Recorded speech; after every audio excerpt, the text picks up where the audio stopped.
Le SRS A1 Silverback est une réplique du véritable SRS A1 produit par Desertec, un fusil de sniper très moderne produit depuis 2008. L'une des principales caractéristiques du véritable SRS A1 Desertec est sa grande modularité qui permet de très facilement et très rapidement changer de calibre et de longueur de canon, une caractéristique qui a été reproduite sur le modèle Silverback. C'est un fusil de sniper bullpup, c'est-à-dire que le chargeur, la chambre et le mécanisme se situent derrière la poignée, ce qui lui permet d'avoir un très long canon comparativement à sa longueur totale. Licenciée par Desertec, cette réplique full metal proposée par Silverback dispose d'une excellente finition. Tous les marquages du vrai sont présents sur la réplique qui sont gravés en creux. Le receiver est taillé dans un seul bloc d'aluminium avec des techniques CNC. La réplique est livrée partiellement démontée dans cette boîte afin de privilégier la protection de chacun des éléments. Vous y trouverez le canon, le corps de la réplique, le garde-main qui est déjà fixé à la réplique, le talon de crosse, de la graisse, des rails pouvant se fixer sur le garde-main ainsi que des vis et un jeu de clés Allen. La première chose à faire lorsque vous recevez votre réplique est d'installer les vis du bloc op-up.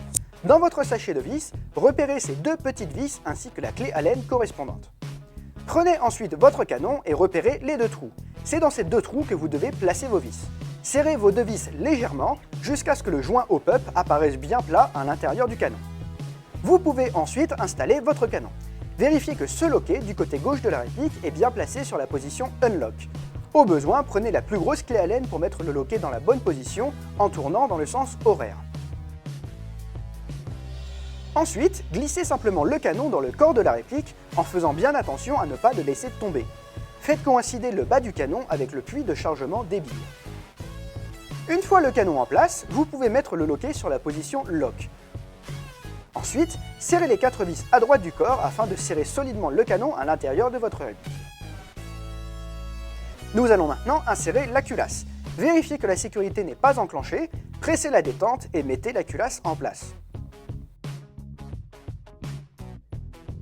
Placez ensuite le talon de crosse. Cette extrémité indique le haut du talon de crosse. Les formes du talon s'emboîtent dans les formes à l'arrière de la réplique.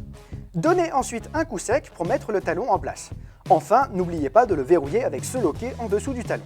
Votre réplique est maintenant montée. Comme avec le vrai, il est possible de rapidement changer la configuration de votre réplique. Pour enlever le canon, il suffit de tourner le loquet sur la position Unlock, de desserrer les 4 vis côté droit, puis de retirer le canon. Vous pouvez alors, si vous le souhaitez, le remplacer par un canon d'une longueur différente, les autres canons étant disponibles en option. Le garde-main est également très simple à démonter. Dévissez simplement cette pièce située sur le dessus de la réplique, puis dévissez le garde-main lui-même. Deux modèles de garde-main sont disponibles, un court qui équipe d'origine le modèle 16 pouces et un long qui équipe les modèles 22 et 26 pouces. Afin de limiter l'encombrement du système pneumatique, Silverback a repensé son fonctionnement. Avec une réplique type VSR10, c'est lorsque vous tirez le levier d'armement que vous comprimez le ressort du piston. Avec le SRS A1 Silverback, la logique est inversée. C'est au contraire lorsque vous poussez le levier d'armement que vous devez appliquer une force pour comprimer le ressort. Si vous êtes habitué à utiliser un VSR10 ou d'autres fusils de sniper équivalents, la sensation vous paraîtra très étrange. Mais un peu de pratique et de rodage suffit à s'habituer. Le SRS A1 vous permet de voir en direct le fonctionnement du bloc pneumatique. Tirez le levier d'armement jusqu'à entendre un clic. Ce clic indique que le piston a bien été accroché par le cire. Une pression sur la queue de détente relâche le piston. Au cas où l'armement vous paraîtrait anormalement dur, n'hésitez pas à graisser votre culasse avec la graisse fournie par Silverback. En particulier, si le tout dernier centimètre est trop difficile à parcourir, pensez à graisser légèrement le tour de la tête de cylindre. Ne mettez toutefois pas trop de graisse afin de ne pas noyer votre bloc op-up. La réplique est pensée pour un tireur droitier. Il est toutefois possible d'utiliser la réplique en tant que gaucher. Si vous êtes gaucher, nous vous conseillons d'utiliser votre main droite pour manipuler le levier d'armement. Les autres éléments de la réplique, comme la sécurité et le bouton d'éjection du chargeur, sont ambidextres. Nous avons vu précédemment que lors de la réception de votre réplique, il vous faut installer deux vis dans le bloc op-up. Le bloc op-up dispose en effet de deux pattes d'appui, ce qui vous permet un réglage très précis de votre op-up. Ce système vous permet notamment de corriger très facilement un souci de side spin.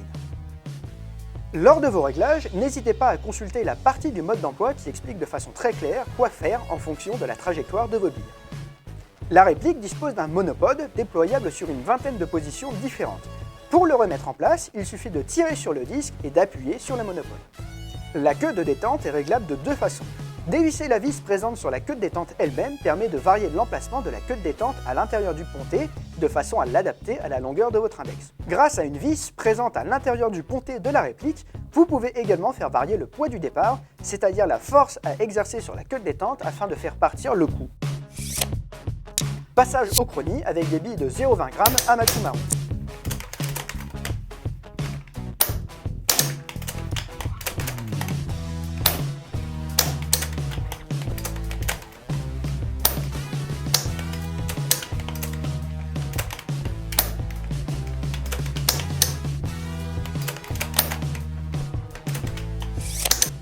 La réplique utilise un ressort type AEG. Vous pouvez ainsi augmenter ou diminuer la puissance de votre réplique simplement en changeant le ressort.